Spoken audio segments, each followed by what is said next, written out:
Panorama group, जो सोचता है वो करता है। आपके अपने सपनों का आशियाना। सावधान हो जाइए क्योंकि खुले में कचरा फेंकना अब आप पे भारी पड़ सकता है और इसीलिए आपको हजारों का जुर्माना भी देना पड़ सकता है। नमस्कार, न्यूज़ फॉर नेशन देख रहे हैं आप और मैं हूं अदिति आपके साथ।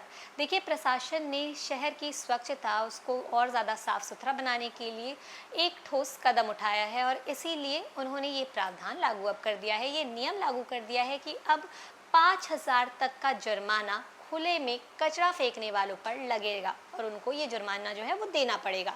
देखिए, अगर बात करें तो सिवान के जिलाधिकारी विवेक रंजन मैत्रेय ने नगर निकायों के कार्यों में सुधार को लेकर सख्त निर्देश जारी किए हैं। सार्वजनिक स्थानों पर कचरा फेंकने वालों पर अब 5,000 तक का जुर्माना लगाया जाएगा।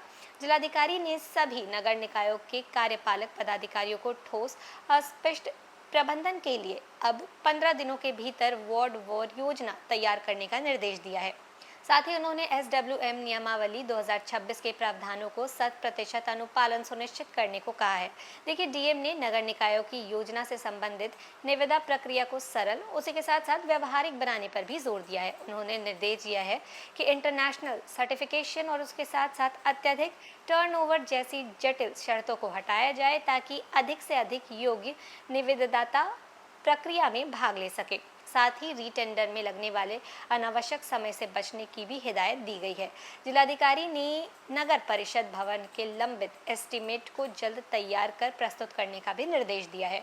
सभी नगर पंचायतों को अपने प्रशासनिक भवनों का निर्माण प्राथमिकता के आधार पर पूरा करने को कहा गया है। नगर पंचायत गुठनी को प्रशासनिक व भवन के लिए भूमि उपलब्ध कराने हेतु अंचलाधिकारी से समन्वय स्थापित करने का भी निर्देश दिया गया है और साथ ही समान मॉडल एस्टीमेट लागू करने और अलग अलग दरों पर काम कराने पर रोक लगाने की बात भी कही गई है।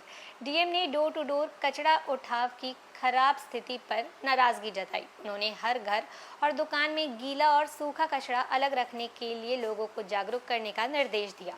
और इसके साथ ही आईसीटी आधारित मॉनिटरिंग सिस्टम लागू करने को भी कहा गया है। देखिए, ताकि कचरा संग्रहण की वास्तविक निगरानी जो है वो सुनिश्चित हो सके। नगर निकाय को आवश्यक उपकरण जैसे जेसीबी, ट्रैक्टर, टिपर, मोबाइल शौचालय और वाटर टैंकर खरीदने के निर्देश भी दिए गए हैं। गर्मी को देखते हुए सभी नगर पंचायतों में 100% जलापूर्ति सुनिश्चित करने का भी निर्देश दिया गया है ताकि किसी भी क्षेत्र में पेयजल मतलब पीने वाले जल की कमी ना हो और साथ ही स्ट्रीट लाइट की स्थापना और मरम्मत कार्य जल्द से जल्द पूरा हो सके। और इसी के साथ ही हाई मास्ट लाइट के संचालन के लिए स्विच लगाने का भी सुझाव दिया गया है। देखिए, नगर निकायों को राजस्व संग्रहण में तेजी लाने और लंबित कार्यों की वसूली प्राथमिकता से करने का निर्देश दिया गया है। ट्रेंड्स लाइसेंस और उसी के साथ साथ अन्य करों का भुगतान अधिक से अधिक ऑनलाइन माध्यम और मोबाइल इलेक्ट्रॉनिक पेमेंट सिस्टम से कराने पर जोर दिया गया है। साथ ही ऑनलाइन सेवाओं और वेबसाइट के प्रचार प्रसार को बढ़ाने की भी बात कही गई है। तो फिलहाल इस खबर में बस इतना ही। ऐसे ही लगातार जानकारियों के लिए बने रहिए न्यूज़ फॉर नेशन के साथ। तब तक के लिए नमस्कार।